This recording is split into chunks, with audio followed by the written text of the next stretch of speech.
Hey everybody, what is going on? I hope you guys are all doing well, and welcome to another tutorial video. In this video, I'll be explaining to you guys how you can transfer your photos from Google Photos to Google Drive, so let's get right into it. For this, I'm using this community article, and there are these two answers which are very good, and I'll be covering both of them. Now, firstly, this person here just says that as of July 2019, those two services are no longer integrated, so you might manually need to share between one service to the other. So it means you'll manually need to go through Google Photos and share them to Google Drive.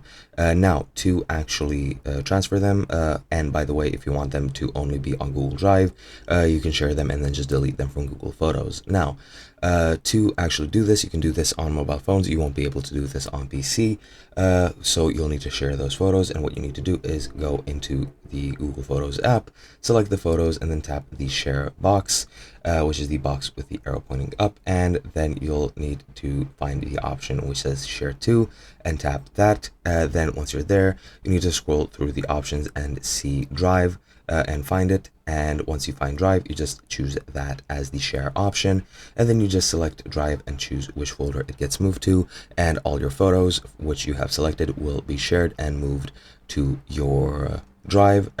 It might stay in Google Photos, it might not. If it stays, as I mentioned, you can just easily delete it manually, or delete all the photos manually, and that should be pretty much it. Hope you guys enjoyed, and I'll be seeing you guys in another video.